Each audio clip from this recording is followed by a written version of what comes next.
حدیث collection part 8 طہارت پاکی کا بیان 3 حدیث۔ بسم اللہ الرحمن الرحیم۔ السلام علیکم دوستو، آج کی ویڈیو میں ہم طہارت یعنی پاکی کے بارے میں 3 حدیث بیان کریں گے۔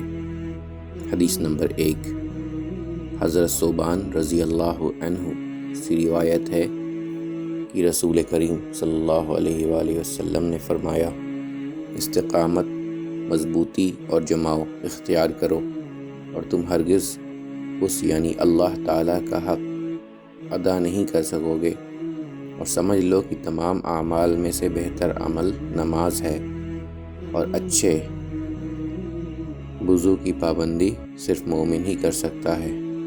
ابن ماجہ۔ حدیث نمبر 2، حضرت شاچب بن ابی روح رضی اللہ عنہ سے روایت ہے کہ رسول اکرم صلی اللہ علیہ وسلم نے فجر کی نماز پڑھائی اور اس میں سورہ روم سورت نمبر 30 کی تلاوت فرمائی۔ تلاوت کے دوران آپ کو مشکل کا سامنا کرنا پڑا۔ جب آپ نماز سے فارغ ہوئے تو فرمایا، کچھ لوگ ایسے ہیں جو اچھی طرح وضو کیے بغیر ہمارے ساتھ نماز ادا کرتے ہیں، اسی وجہ سے مجھے قرآن کی تلاوت میں مشکل کا سامنا کرنا پڑا۔ نسائی۔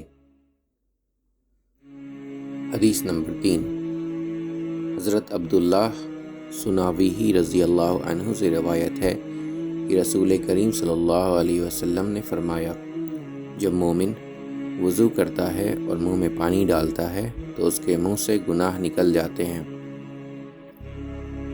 اور جب وہ ناک جھاڑتا ہے تو اس کی ناک سے گناہ نکل جاتے ہیں، اور جب وہ اپنا چہرہ دھوتا ہے تو اس کے چہرے سے گناہ نکل جاتے ہیں، یہاں تک کہ اس کی دونوں آنکھوں کی پلکوں سے بھی نکل جاتے ہیں، اور جب وہ اپنے دونوں ہاتھ دھوتا ہے تو اس کے دونوں ہاتھوں سے گناہ نکل جاتے ہیں، وہاں تک کہ اس کے دونوں ہاتھوں کے ناخن سے بھی گناہ نکل جاتے ہیں، اور جب وہ اپنے سر کا مسح کرتا ہے تو اس کے سر سے بھی یہاں تک کہ اس کے کانوں سے بھی گناہ نکل جاتے ہیں، اور جب وہ اپنے پاؤں دھوتا ہے تو اس کے پاؤں سے بھی یہاں تک کہ اس کے پاؤں کے ناخنوں کے نیچے سے بھی گناہ نکل جاتے ہیں۔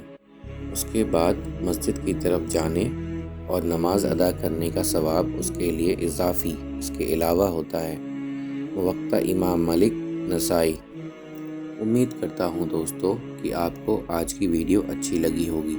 اگر آپ کو ہماری ویڈیو اچھی لگی ہے تو ویڈیو کو لائک ضرور کریں، اور مزید اس طرح کی ویڈیوز دیکھنے کے لیے ہمارا چینل سبسکرائب کر لیں، اور دوستوں کے ساتھ شیئر کرنا بھی مت بھولیں۔